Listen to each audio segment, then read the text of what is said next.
दोस्तों स्वागत करता हूं आपका आज एक नई क्लास में। आज की क्लास में अपन सीखेंगे अन की मात्रा वाले शब्दों को पढ़ना सीखेंगे। आज की क्लास में मैं आपको बिल्कुल आसान तरीके से, जी हाँ दोस्तों, बिल्कुल आसान तरीके से एक एक चीज समझाने वाला हूं। किस प्रकार से अन की मात्रा को पहचाना जाता है, किस प्रकार से इसका उच्चारण किया जाता है, किस प्रकार से अन की मात्रा वाले शब्द पढ़े जाते हैं। बस आपको करना क्या है, आज की क्लास को पूरी देख लेना है। अगर आपने आज की क्लास को पूरी देख लिया तो मेरे यकीन मानिए आपको आज की क्लास से 100%, जहां दोस्तों 100% अन की मात्रा वाले शब्द पढ़ना आ जाएंगे। तो चलिए फिर अपन आज की क्लास को शुरू करते हैं। तो दोस्तों पहले अपन बेसिक जान लेते हैं अन की मात्रा होती क्या है और इसका उच्चारण किस किस प्रकार से किया जाता है। तो अन की मात्रा किससे निकल के बनती है? अन से। सिंपल है, अन से अन की मात्रा निकल के बनती है। अन की मात्रा की पहचान इस प्रकार से होती है, केवल एक बिंदु होती है, इसे अपन अन की मात्रा कहते हैं। यह अक्षर में किस प्रकार से लगती है, जैसे इसको मैं यहाँ पे शाह में लगाता हूं, देखो शाह में इस प्रकार से लगेगी। कोई से भी अक्षर हो उसी के साथ ये मात्रा लग जाती है। जिस भी अक्षर के साथ ये मात्रा लगती है उसी के साथ इसका उच्चारण करते हैं। इसका उच्चारण 3 प्रकार से किया जाता है। कितने प्रकार से? 3 प्रकार से। एक तो आधा ना के रूप में करते हैं, एक आधा माँ के रूप में करते हैं, एक आधा अणा के रूप में करते हैं। कब करते हैं, क्यों करते हैं, कैसे करते हैं, यह सब चीज मैं आपको सिखाने वाला हूं। बस आपको करना क्या है, आज की क्लास को पूरी देख लेना है। आज की क्लास में सब चीज क्लियर हो जाएगा किस प्रकार से इनका उच्चारण किया जाता है। तो चलिए अपन फिर शब्दों को पढ़ते हैं, लेकिन उससे पहले आपको एक छोटा सा काम करना है। अगर आपने अभी तक चैनल को सब्सक्राइब नहीं करा तो चैनल को सब्सक्राइब कर लीजिए और बेल आइकन को ऑल पे प्रेस कर लेना।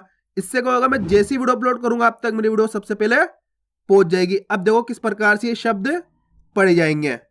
वंश कैसे पढ़ेंगे? वंश, देखो वाक के ऊपर कौन सी मात्रा है? अन की मात्रा, यानी कि अनुस्वार की मात्रा। इसे अनुस्वार की मात्रा भी कहा जाता है। वो क्यों कहा जाता है दोस्तों? इसका उच्चारण नाक से निकलता है, इसलिए इसे अनुस्वार की मात्रा कहते हैं। उसके बाद है प्लस शाह। अब करेंगे क्या, इन दोनों को आपस में मिलाएंगे। देखो वाक ऊपर अनुस्वार की मात्रा होगी वन, और शाह मिल गया तो वंश बन गया वंश। आपको वनश नहीं पढ़ना। अगर आप वनश पढ़ोगे तो पूरा ना का उच्चारण हो जाएगा, तो शब्द गलत हो जाएगा। तो अपन कैसे पढ़ेंगे? वंश, सिंपल है वंश। पंत कैसे पढ़ेंगे? पंत, पनत नहीं, पंत। दंगा कैसे पढ़ेंगे? दंगा। पंच कैसे पढ़ेंगे? पंच, पनच नहीं, पंच। देखो इसका उच्चारण नाक से निकलेगा, आप बोलोगे ना पंच, बस इतना ही उच्चारण करना है आपको, पंच। शंका कैसे पढ़ेंगे? शंका, शनका नहीं पढ़ना आपको। अगर आप शनका पढ़ोगे तो पूरा ना का उच्चारण हो जाएगा इस प्रकार से, तो एक होगा शनका, शनका। और जबकि अपन पढ़ कैसे रहे? शंका, शंका। जंगल कैसे पढ़ेंगे? जंगल। पंप, अब देखो दोस्तों यहाँ पे आधा माँ का उच्चारण हुआ, पंप। अब आपको कैसे पता पड़ेगा खा पे आधा माँ पढ़े, खा पे आधा ना पढ़े? मेन चीज यही है दोस्तों। ये क्या वर्ग होते हैं, वर्ग में बटे होते हैं। अब क्या पा वर्ग होता है ना, पा, फा, बा, भा। अगर ये वर्ग की लाइन होगी, यानी कि 4 अक्षर होंगे, तो वहां पे अपन आधा माँ का उच्चारण कर देंगे। जैसे यहाँ पे देखो पा है, पा के ऊपर अनुस्वार की मात्रा है, उसके बाद क्या है? पा। बस इसी अक्षर को आपको पहचानना है, ये कौन सा अक्षर है। यह अक्षर क्या है? पा। अब देखो ये रहा पा। अगर पा आएगा तो आधा माँ का उच्चारण करेंगे, तो कैसे पढ़ेंगे? पंप। कैसे पढ़ेंगे? पंप। सिंपल है, बस खाली आपको यही पहचानना है अगला वाला अक्षर कौन सा है। जैसे मैं आपको एक और एग्जाम्पल बताऊं, जैसे मैं यहाँ पे लिखा, अब देखो इसको कैसे पढ़ेंगे अपन? जा के ऊपर अनुस्वार की मात्रा, उसके बाद क्या है? पा। अब पढ़ो उसको कैसे पढ़ेंगे? जंप।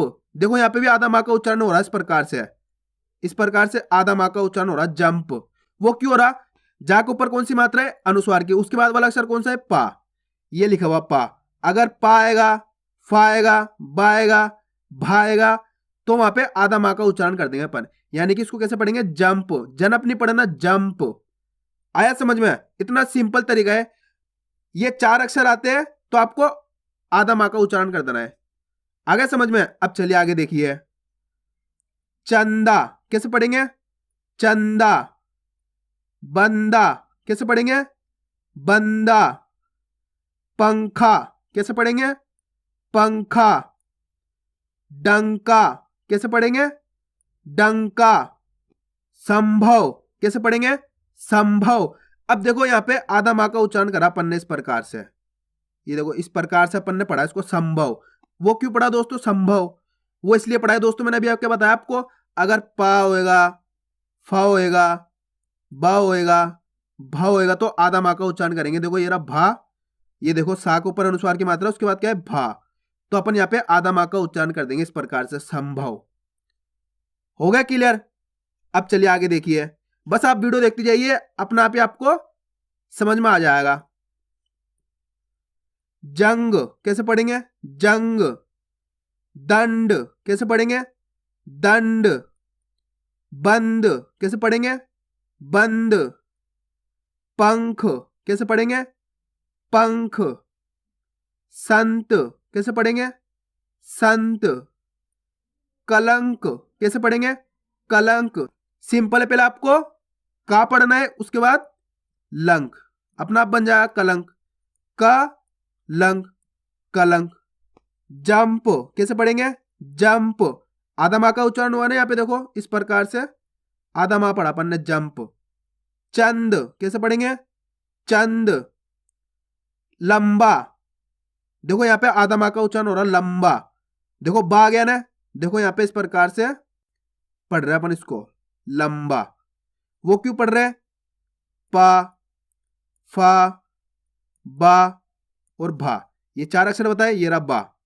ये देखो लंबा के अंदर बा आ गया, लाख ऊपर अनुस्वार की मात्रा है, उसके बाद क्या है बा, तो क्या हो जाएगा लंबा।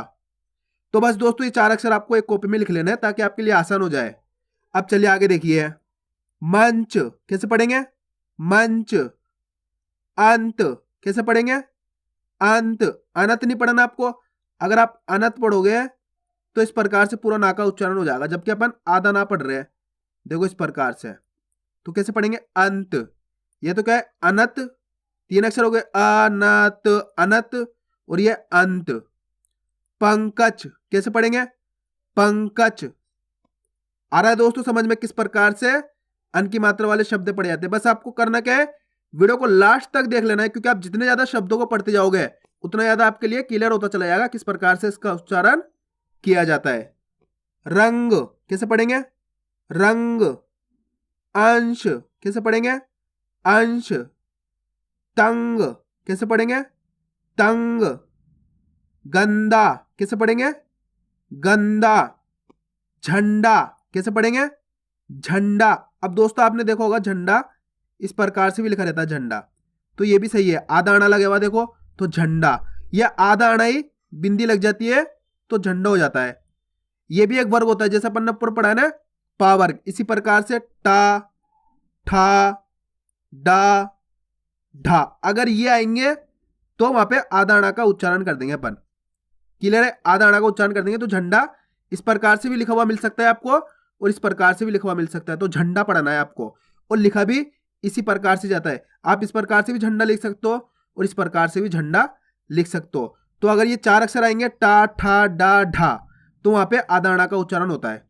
हो गया क्लियर आधा आना भी? अब चलिए आगे देखिए, मंगल कैसे पढ़ेंगे? मंगल। पंगा कैसे पढ़ेंगे? पंगा। फंड कैसे पढ़ेंगे? फंड। धंधा कैसे पढ़ेंगे? धंधा। इंच कैसे पढ़ेंगे? इंच। इनच नहीं पढ़ना, इंच। डंडा कैसे पढ़ेंगे? डंडा। कंगन कैसे पढ़ेंगे? कंगन। घंटा कैसे पढ़ेंगे? घंटा। कंठ कैसे पढ़ेंगे? कंठ। ठंडा कैसे पढ़ेंगे? ठंडा। ठंड कैसे पढ़ेंगे? ठंड। अंडा कैसे पढ़ेंगे? अंडा। अंडा इस प्रकार से भी लिखा रहता है, अंडा। ये भी सही है और ये भी सही है, बिंदी लग जाएगी तो भी आधा आना का उच्चारण हो रहा है, और इस प्रकार से लिखा रहेगा तो भी आधा आना का उच्चारण हो रहा है, तो दोनों तरीके से सही है। आप इस प्रकार से भी लिख सकते हो, इस प्रकार से भी अंडा लिख सकते हो। कंपनी कैसे पढ़ेंगे अपन इसको? कंपनी। देखो कंपनी में आधा माँ का उच्चारण हो रहा है, इस प्रकार से हो रहा है, देखो का, आधा माँ, पा और ना में बड़ी की मात्रा नी, इस प्रकार से आधा माँ का उच्चारण हो रहा है यहाँ पे कंपनी। देखो का के ऊपर बिंदी लगी हुई है, अनुस्वार की मात्रा, उसके बाद क्या है? पा। अगर पा आ जाएगा तो आधा माँ का उच्चारण कर देंगे। मैंने आपको बताया ना 4 अक्षर पा, फा, बा और भा। जिसके ऊपर अनुस्वार की मात्रा लगी हुई है, यानी कि का के ऊपर अनुस्वार की मात्रा लगी हुई है, उसके बाद क्या है पा। अगर पा होएगा, फा होएगा, बा होएगा, भा होएगा, तो वहां पे आधा माँ पढ़ेंगे अपन। सिंपल है, इतना सिंपल लॉजिक है, बस ये समझ लो, फिर आप आसानी के साथ आधा माँ का और आधा आना का उच्चारण कर पाओगे। अब चलिए आगे देखिए। गंगा कैसे पढ़ेंगे? गंगा। दंग कैसे पढ़ेंगे? दंग। अंग कैसे पढ़ेंगे? अंग। तंत्र कैसे पढ़ेंगे? तंत्र। कंधा कैसे पढ़ेंगे? कंधा। अंकल कैसे पढ़ेंगे? अंकल। शंख कैसे पढ़ेंगे? शंख। घंटी कैसे पढ़ेंगे? घंटी। हंस कैसे पढ़ेंगे? हंस। अब इस शब्द को आप खुद से पढ़िए, इसके अंदर किसका उच्चारण होएगा पढ़ के बताइए। देखो, खा के ऊपर अनुस्वार की मात्रा है, खा के ऊपर बिंदी लगी हुई है, अनुस्वार की मात्रा प्लस भा के अंदर आ की मात्रा है। अब आप इस शब्द को खुद से पढ़ के बताइए, इसके अंदर आधा माँ का उच्चारण करें या आधा ना का उच्चारण करें। बताइए, जल्दी बताइए किस प्रकार से पढ़ा जाएगा ये। देखो ये क्या है, पहचानो उसको। पा, फा, बा, भा, ये भा गया, तो यहां पर अपन आधा माँ का उच्चारण करेंगे। किस प्रकार से? इस प्रकार से, खंभा। कैसे पढ़ेंगे इसको अपन? खंभा। खंभा। आधा माँ का उच्चारण करेंगे, खंभा। यंत्र कैसे पढ़ेंगे? यंत्र। पंजाब कैसे पढ़ेंगे? पंजाब। अब चलिए आगे देखिए। लंका कैसे पढ़ेंगे? लंका। पंजा कैसे पढ़ेंगे? पंजा। डंक कैसे पढ़ेंगे? डंक। अंक कैसे पढ़ेंगे? अंक। मंडी कैसे पढ़ेंगे? मंडी। अब मंडी इस प्रकार से भी लिखा रहता है, आधा अड़ा लगा रहता है, मंडी। ये भी सही है और ये भी सही है। बस दोस्तों, होता क्या है, कई तो बिंदी यूज कर लेते हैं, कई आधा अड़ा लगा देते हैं, तो दोनों ही सही होते हैं। आ रहा है समझ में? तो कैसे पढ़ते हैं? मंडी। दंगल कैसे पढ़ेंगे? दंगल। आया समझ में? तो बस आपको करना क्या है, इसकी प्रैक्टिस करनी है, क्योंकि आप जितना ज्यादा प्रैक्टिस करोगे ना, उतना ज्यादा आपके लिए आसान हो जाएगा। खा पे आधा ना पड़े, खा पे आधा माँ पड़े, खा पे आधा आना पड़े, ये प्रैक्टिस के ऊपर डिपेंड करेगा, क्योंकि आप जितना ज्यादा प्रैक्टिस करते जाओ उतना ज्यादा आपके लिए आसान होता चला जाएगा। तो मैं उम्मीद करता हूँ आपको आज की वीडियो अच्छी लगी होगी। वीडियो में कुछ भी अच्छा लगा वीडियो को लाइक और चैनल को सब्सक्राइब करना और कमेंट करके बताना आपको आज की वीडियो कैसी लगी।